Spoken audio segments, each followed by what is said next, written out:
தல்கிஸ் பெட்டிய இலங்கை சேர்ந்த தாரிக் என்பவர் கேட்கிறார், நான் கத்தாரில் இருக்கிறேன். நான் வேலை செய்யும் வீட்டில் முதலாளிக்கு தெரியாமல் சாப்பாடு மற்றும் சாப்பாட்டு சாமான்கள் தந்தால் சாப்பிடலாமா? ஒரு வீட்டில் வேலை செய்யறாரு.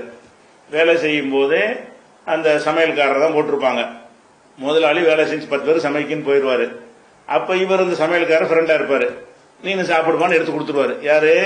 அந்த சமையலுக்கோ அதுக்கு மேனேஜராவோ உள்ளவர் என்ன செய்யறாரு? முதலாளிக்கு தெரியாம நான் வேலை செய்யும் வீட்டில் முதலாளிக்கு தெரியாமல் சாப்பாடு மற்றும் சாப்பாடு சாமான்கள் தந்தால் சாப்பிடலாமா? ஒரு வாழைப்பழம் இருக்கும், இந்த ஒரு வாழைப்பழத்தை சாப்பிடு. இவன் முதலாளி கிடையாது, முதலாளி வேற ஒருத்தன் முதலாளியா இருக்கும் பொழுது இவன் எடுத்துக்கொண்டு அதை நிர்வகிக்கிற ஒருத்தன் எனக்கு தருகிறார். முதலாளிக்கு தெரிஞ்சு தந்தா அது ஹலாலு, சந்தேகம் இல்லை. அதுல முதலாளிக்கு தெரியாம தந்தா அது ஹராம் ஆயிருமான்னு ஒரு அச்சத்தில் இவர் கேட்கிறாரு. ஆனால் இது ஹராம் கிடையாது, உணவுக்கு கிடையாது, உணவு விஷயத்துக்கு கிடையாது.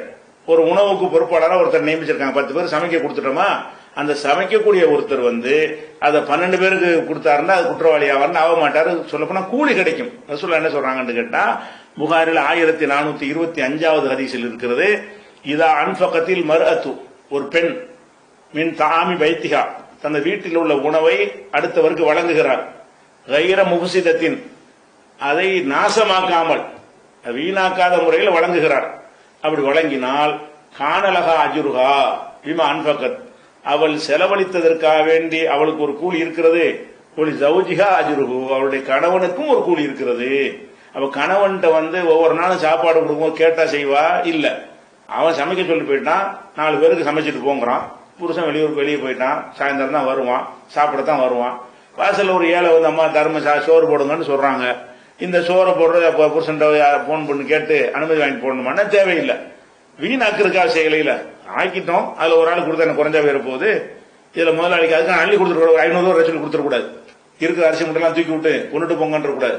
திங்கிற ஒரு விஷயத்தை அவனுக்கு நாசம் ஏற்படுத்தாத வகையில், நஷ்டம் ஏற்படுத்தாத வகையில், ஒரு வயிற்றுக்கு எவ்வளவு திம்பா இந்த சாப்பாடுன்னு வரக்கூடியல மட்டும் இஸ்லாம் என்ன செய்யுதுன்னு கேட்டா, அப்படி ஒரு லேசான ஒரு லைட்டா இதை எடுத்துக் கொள்கிறது. நீங்க ஒரு வயலுக்கு போறீங்க, ஒரு தோட்டத்துக்கு போறீங்க, மாம்பழமா காய்ச்சி கிடக்கிறது. அந்த மாம்பழமா காய்ச்சிக்குள்ள உடனே என்ன செய்யறீங்க? 2 மாம்பழத்தை சாப்பிட்டீங்க. இதுக்கு அடிக்க விட கூடாது. இது குற்றமும் கிடையாது. பசிக்கு தின்றா குற்றம் கிடையாது. வேலி போட்டு இருந்தா தான் குற்றம்.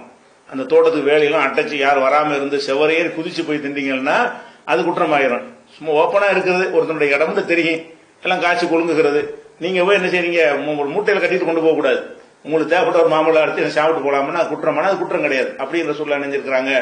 அப்படி ஒருத்தர் சாப்பிட்டதுக்காக வேண்டி என்ன செய்யற, ஒருத்தர் அரைஞ்சு விடுவாரு. ரசூலுல்லாஹ் புகார் சொன்னோம்னா அரைஞ்சவரை கண்டிப்பாங்க. என் பசிக்கு தானே சாப்பிட்டான், எதுக்கு அவனை அடிச்ச, அவனுக்கு கொஞ்சம் கொடுத்து விடுன்னு சொல்லி அவரு பரிசு கொடுத்து அனுப்புவாங்க. அதனால பசின்னு வந்துருச்சுன்னு சொன்னா கொஞ்சம் இஸ்லாம் கொஞ்சம் வளைஞ்சு கொடுத்துரும். அடுத்தவன் சொத்தை தொடக்கூடாது. அது ரொம்ப ஒரு ஸ்ட்ரிக்டா இஸ்லாம் இருக்கிறது.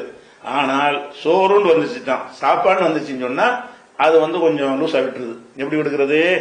இது கணவனுக்கு அந்த கூலி கிடைச்சிருதா, கணவன்ட்ட இவ கேட்கல, கணவனுக்கு மட்டும்தான் கிடைக்குமான்னு கேட்டா, ஒளில் ஹாசினி மிசுலுதாலிக்க, ஹாசின் இருக்கிறனால அந்த பொறுப்பாளர், கருவூல காப்பாளர், அந்த ஸ்டோர் கீப்பர், அந்த மேனேஜர், சமையல்காரர், இப்படின்னு ஏதாவது பொறுப்பாளர் இருப்பாங்கல்ல, அந்த பொறுப்பாளருக்கும் இது போல இருக்கிறது.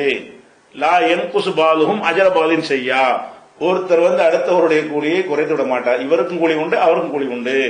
ஆனா என்ன செய்யக்கூடாது? அந்த முதலாளி இந்த சாப்பாடு விஷயத்துல மிஞ்சி போனா தூக்கி குப்பையெல்லாம் போட போறாங்க, கொஞ்சம் கூட தான் ஆக்குவாங்க.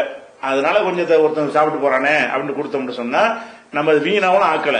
வீணாக்கிறதுக்காக செய்யக்கூடாது.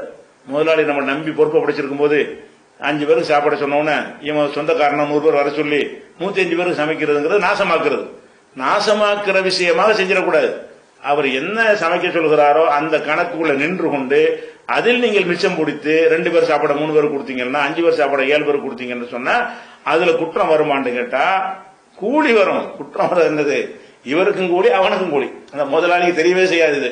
தெரியாட்டா கூட நீங்க அந்த முதலாளிக்கு தெரியாமல் தர்ற சாப்பாட்டை சாப்பிட்டீங்கன்னு சொன்னா அந்த முதலாளியே உங்களுக்கு தந்தார் என்று அர்த்தம் அப்படின்னு இந்த ஹதீஸ்ல இருக்கிறது.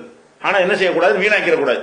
இந்த உணவு விஷயத்தை பொறுத்த வரைக்கும் நம்மள பொறுப்பாளி ஆக்கி இருந்தா தான். அது கண்டவன் எடுத்துட கூடாது. என்கிட்ட தான் அந்த பொறுப்பு தரப்பட்டிருக்கா, அதுல இருந்து என்ன செய்யலாம், சாப்பாட்டுன்னு கேட்கறவங்களுக்கு நான் கொடுத்துடலாம், அது தப்பு கிடையாது. இது புகாரில் 1425 ஹதீஸ்.